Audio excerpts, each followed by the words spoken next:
प्रभारी मंत्री ने किया भविष्यवाणी, राजद 20 सीटों पर जाएगी सिमट। केंद्रीय बजट में बिहार को बल्ले बल्ले, 2025 में भी बनेगी नीतीश की सरकार। जहानाबाद जिले के प्रभारी मंत्री अशोक चौधरी ने आज एक निजी रेस्ट हाउस में पत्रकारों को बताया कि बिहार में होने वाली 2025 के चुनाव में पुनः नीतीश कुमार के नेतृत्व में सरकार बनेगी। उन्होंने भविष्यवाणी करते हुए कहा कि राजद मात्र 20 सीटों पर सिमट कर रह जाएगा। वहीं उन्होंने केंद्रीय बजट पर कहा कि बिहार पर केंद्रीय मंत्री ने बहुत कुछ दिया है और मंत्री ने क्या कुछ कहा आप खुद सुने। आज हम सब लोग पूरे देश में विभिन्न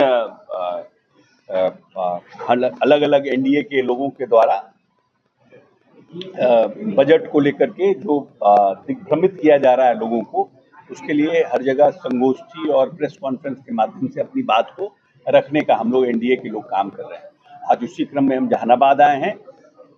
मैं समझता हूं कि जो ये बजट पेश हुआ है, 8वीं बार माननीय वित्त मंत्री जी ने इस देश का बजट पेश किया है और इस बजट को बिहार को इस बजट से काफ़ी फायदा है, क्योंकि बिहार एक कृषि प्रधान देश है और प्रदेश है और बिहार में दो जो मेजर निर्णय किए गए हैं एग्रीकल्चर को लेकर के।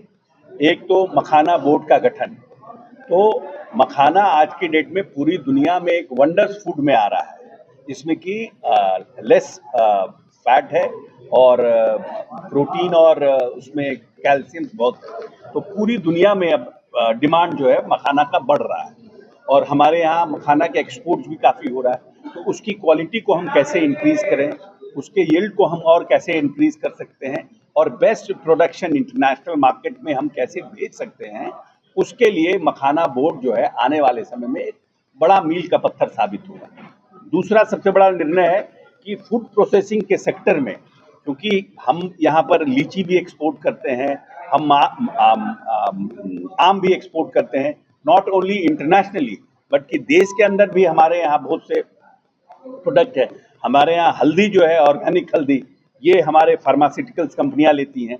तो इन सब चीज़ों को हम कैसे और बेस्ट कर सकें, उसके लिए फूड प्रोसेसिंग इंस्टीट्यूट की स्थापना भी एक बहुत बड़ा मील का पत्थर साबित होगा आने वाले समय में। तो ये दो संस्थानों का निर्णय किया गया है। पटना एयरपोर्ट के एक्सटेंशन का प्लान है। दूसरा बात है कि नए ग्रीनफील्ड एयरपोर्ट के विस्तार का उन्होंने इस बजट में निर्णय किया है। तो जो हमारे पास ग्रीनफील्ड एयरपोर्ट नया बनना है, उसको इस साल, इस फाइनेंशियल ईयर में वो लोग लेने का काम करेंगे। तो अभी पटना बिहटा है, हमने दरभंगा शुरू किया है, हमारा पूर्णिया शुरू हो रहा है। उसके अलावा भी हमको ग्रीनफील्ड एयरपोर्ट देने का काम भारत सरकार कर रही है। उसके बाद आईआईटी पटना का उन्होंने निर्णय किया कि हम विस्तार करेंगे, जिससे कि नए लोगों को, नए बच्चों को और उच्च शिक्षा लेने का उनको मौका मिलेगा।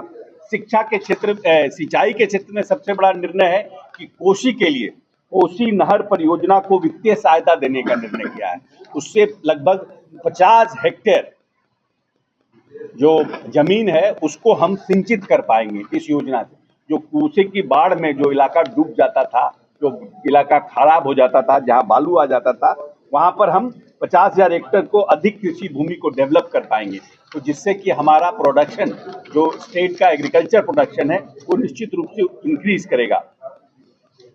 और मिथिला के लिए विशेष सिंचाई योजना को भी क्या है, क्योंकि मिथिला भी हमारा बाढ़ का इलाका है, वहां पर भी सिंचाई योजना का निर्णय किया गया है। भगवान बुद्ध से जुड़े जो टूरिस्ट क्षेत्र हैं, उनको भी डेवलप करने का निर्णय भारत सरकार ने किया है। तो निश्चित रूप से जो ये मगध का इलाका है, उसको उससे बेनिफिट होगा। और जो हमारे हिस्टोरिकल हैं, चाहे वो बुद्ध हो, जैन हो, जो हमारा सिख का, इन सेक्टर्स को भी भारत सरकार, जो राज्य सरकार कर रही है, भारत सरकार अलग से उसमें सहायता देने का प्लान किया। तो उससे हमको लगता है कि मगध का जो हमारा क्षेत्र है, उसको एक बड़ा बेनिफिट मिलेगा।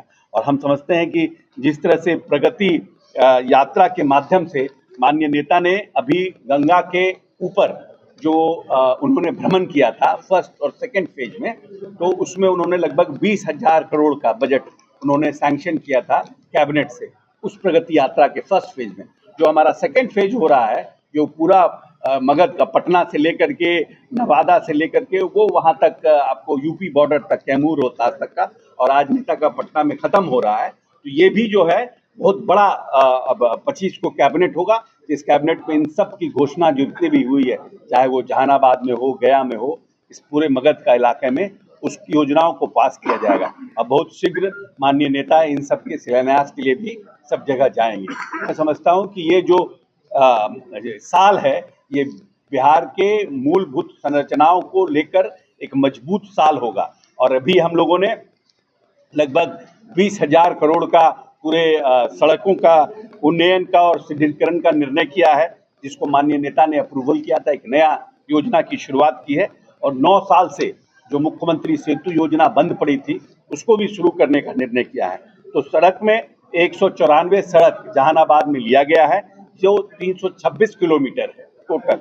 लगभग 297 करोड़ के लागत से उन सड़कों का निर्माण इसी वित्तीय वर्ष में किया जाएगा और 8 नए पुलों का निर्माण किया जाएगा जिसमें 34 करोड़ का राज्य सरकार का इन्वेस्टमेंट होगा। तो मैं समझता हूं कि नीतीश जी ने जो ग्रामीण सड़कों को और पुलों को ठीक करने का निर्णय लिया है उससे ग्रामीण क्षेत्रों में जो एग्रीकल्चर क्षेत्र में लोग काम करते हैं उनको अपना प्रोडक्शन शहर में, राजधानी में, ब्लॉक में पहुंचाने में सुविधा होगी और सड़कों के निर्माण से जो आर्थिक अर्थव्यवस्था हमारी है ग्रामीण क्षेत्रों में वो सुदृढ़ होगा।